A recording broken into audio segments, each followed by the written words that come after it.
నువ్వు ఇక్కడున్నావా? నీకోసం ఊరంతా వెతుకుతున్నాను. ఏ రాదా, ఎందుకు? ఆ నరసింహం గారి సావుకి మా అప్పారావుకి డ్రైవర్ అవతారానికి ఏదో సంబంధం ఉంది. నీకే తెలుసు? వాళ్ళిద్దరూ కలిసి గుడిగోపురం దగ్గర కూర్చొని డబ్బు గురించి మాట్లాడుతుంటే నేను విన్నాను. అవతల కిట్టుకు అవతారం దగ్గర ఉంది. వాడిని పట్టుకొని నిజం కక్కిస్తే నీ అన్నయ్యని బతికించుకోవచ్చు.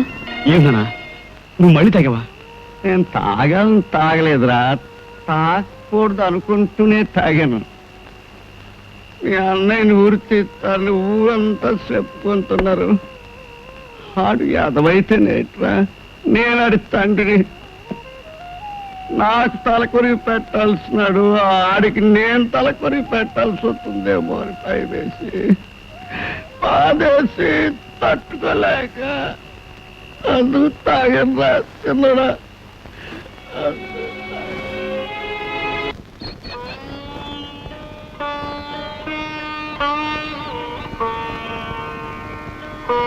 అన్నయ్య, నువ్వు నేరం చేసావని లోకం అంతా అంటున్నా, నా మనసు మాత్రం ఏ నేరం చేయలేదంటుంది. నిజం. నేను చేసిన నేరం ఏమిటో నాకు తెలుసు. అన్నయ్య, ఎలా జరిగింది? ఎవరు చేశారు? చెప్పు అన్నయ్య. ఎలా జరిగిందో, ఎవరు చేశారు? నాకు డబ్బు కాదయ్యా ప్రాధాన్యం. నా కూతురు జీవితం. తనకు నచ్చినవాడు, తను మెచ్చినవాడు తనకు దూరమయ్యేది కుమిలిపోతూ ఉంటే చూస్తూ ఎలా ఉండగలనయ్యా? న్యాయాన్ని డబ్బుతో కొంటాను, చట్టాన్ని డబ్బుతో మారుస్తాను. అవసరమైతే 10 మందిని చంపైనా సరే నా అల్లుని విడిపించి నా కూతురికి అప్పగించే వరకు నాకు మనశ్శాంతి లేదయ్యా. దేశంలో ఉన్న గొప్ప గొప్ప క్రిమినల్ లాయర్స్ అందరూ తెల్లవారేసరికి నా ఇంటి గుమ్మ మీద ఉండాలి. డాడీ, నేరస్తుని నిర్దోషిగా మార్చి చట్టం కళ్ళు కప్పి బయటకు తీసుకుని రాగలం. కానీ మన మనసుకి తెలుసుగా అతను హంతకుడని. కావచ్చమ్మా, హంతకుడైనంత మాత్రాన అభిమానించే మనిషిని వదిలేస్తాం? చిన్నపిల్లలు, నీకు తెలియదు. డాడీ, నా మనసు పేదవాడితో బ్రతకడానికి అంగీకరించింది, కానీ హంతకుడితో జీవితాంతం గడపడానికి అంగీకరించడం లేదు. అది కాదమ్మా, అతను హంతకుడు కావచ్చు, ద్రోహి కావచ్చు, ఏమీ చేతగాని వాడు కావచ్చు, కానీ నువ్వు ప్రేమించిన వాడు. ఆ సంగతి మర్చిపోకు. ప్లీజ్, అతని గురించి ఏ ప్రయత్నమూ చేయకండి. Leave me alone. అమ్మా, నా మాట వినమ్మా.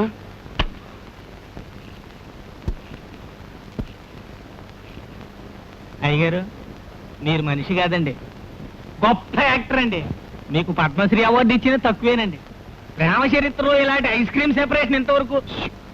తమకి ప్రేమ కొట్టాలని బిరుదు ఇవ్వచ్చండి. మీరనేది నిజం అనుకుని భయపడ్డాను సార్. ఆ రోజునే చెప్పాను, మీరు చూస్తూ ఉండండి, నేను చేసేది మీకే తెలుస్తుందని. ఆ రోజు నేను వద్దు అంటే కావాలని, ఈ రోజు నేను కావాలి అంటే వద్దంటోంది.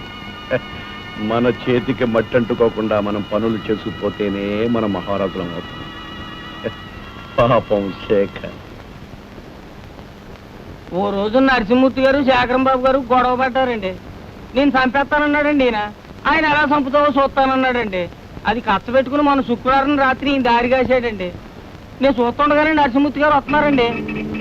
శేఖరం బాబు గారు ఆపారండి. ఇద్దరు మళ్ళీ గొడవ పడ్డారండి. ఒకళ్ళొకళ్ళు తిట్టుకున్నారండి.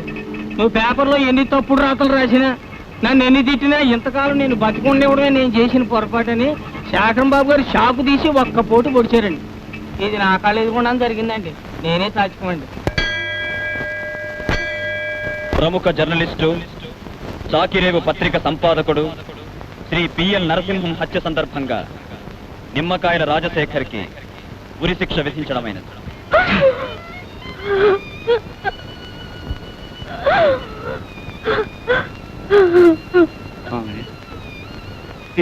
ప్రాణాలన్నీ వణికిపోతున్నాయ్యా. ఆ రోజు సైంధవుడిని బయటికి రప్పించడానికి శేఖరం అడ్డేసినావు.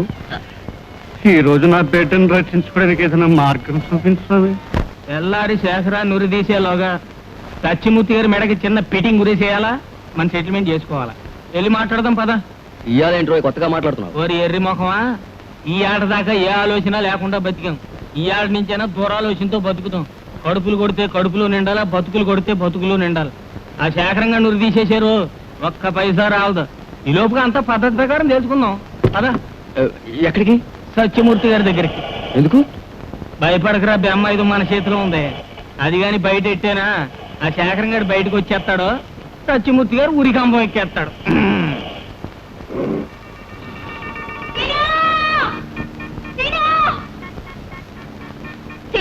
నువ్వు ఇక్కడున్నావా? నీకోసం ఊరంతా వెతుకుతున్నాను. ఏ రాదా ఎందుకు? ఆ నరసింహం గారి సావుకి మా అప్పారావుకి డ్రైవర్ అవతారానికి ఏదో సంబంధం ఉంది. నీకే తెలుసు? వాళ్ళిద్దరూ కలిసి గుడిగోపురం దగ్గర కూర్చొని డబ్బు గురించి మాట్లాడుతుంటే నేను విన్నాను. అవతల కిట్టుకు అవతారం దగ్గర ఉంది. వాడిని పట్టుకొని నిజం కక్కిస్తే మీ అన్నయ్యని బతికించుకోవచ్చు. వాడు ఇప్పుడు ఎక్కడున్నాడు? ఇద్దరు కలిసి సత్యమూర్తి ఇంటికి వెళ్ళారు. అంటే సత్యమూర్తి కూడా ఇందులో. బాబు దొరికావా? అమ్మయ్యా, నీ కోసం దీన్ని వేసుకొని ఊరంతా బుడబొక్కలోనే తిరుగుతున్నానయ్యా. ఏంటండి ఏమైంది? నీ దగ్గర నుండి తీసుకొచ్చిన తర్వాత ఒక్క రోజైనా ముచ్చటగా 4 కాళ్ళు నేల మీద వేసి నడిచిందయ్యా. శుభమాని కుటుంబంతో గుడికి వెళ్తుంటే మధ్యదారిలో కుదేసింది.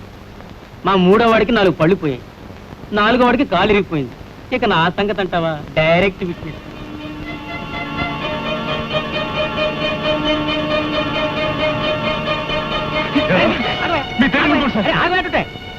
నిన్ను కొట్టి చంపేస్తాను కదయ్యా తీసుకొచ్చింది.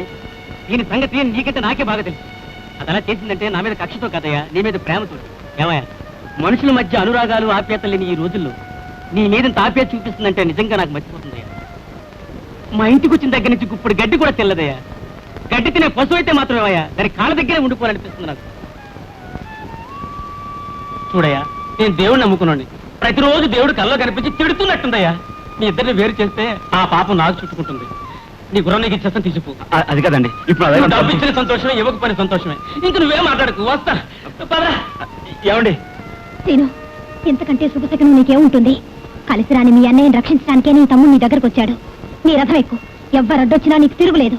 అన్యాయం వీపు పగలగొట్టు, న్యాయం నీ కాళ్ళ దగ్గరకు వస్తుంది. వెళ్ళు. నేను రాను రా, నువ్వు వెళ్ళరా. నమస్కారం సార్. పనిలో సాంగ్ కదండి, తెగాడిందిలేండి. అది మరి ఆపేస్తే మనం మాట్లాడుకుందాం. ఏమిటో మీరు నాతో మాట్లాడేది? అదే నాకేం తెలియదండి. చెయ్యదవా తలకొచ్చి ముందు పెట్టి. అయినా నేను చెప్పమన్నా, నేను చెప్తాను.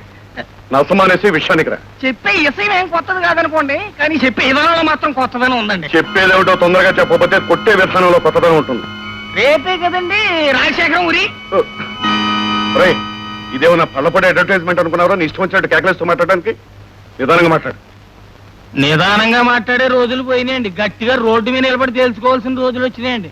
ఊర్లు కన్ఫర్మ్ అయిపోతున్నాయండి. మా పేమెంట్ మాత్రం ఇంకా కన్ఫర్మ్ అవ్వలేదండి. ఇదంతా నీ ఏడుపు. వెళ్ళి మేనేజర్ అడిగి చెరొక 5,000 తీసుకోండి. ఏంటి 5,000?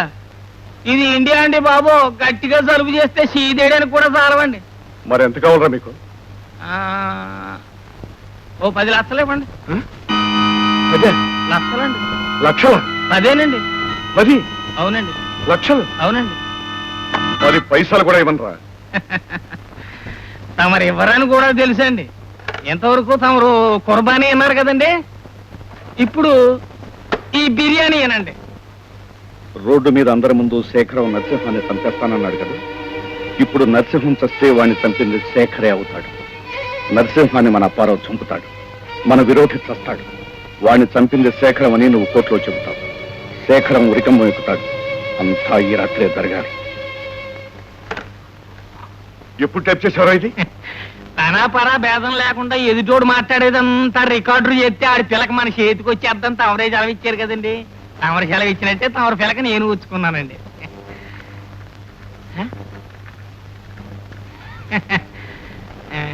ఇప్పుడు చెప్పరా ఎక్కడుందా పిల్లక? దిగేశారండి. తమరి చేతుల్లో సత్తు ఇంకా చాలా ఉందండి. ఎలాగైనా తమరిది మా అట్టర్ బ్రెయిన్ అండి. రోడ్డు మీద అందరి ముందు శేఖరం నరసింహాన్ని చంపేస్తానన్నాడు కదా. ఇప్పుడు నరసింహం చస్తే వాడిని చంపింది శేఖరే అవుతాడు. నరసింహాన్ని మన అప్పారావు చంపుతాడు. మన విరోధి చస్తాడు. వాడిని చంపింది శేఖరం అని నువ్వు కోర్టులో చెబుతావు. విన్నారు కదండి. చూసిన దానికి నాకు 4 ఏళ్ళండి. చేయించిన దానికి తమకి యావజ్జీవం అండి. చేసిన దానికి ఈడుకురండి. ఇదని ఐడియా నాకు రా సార్.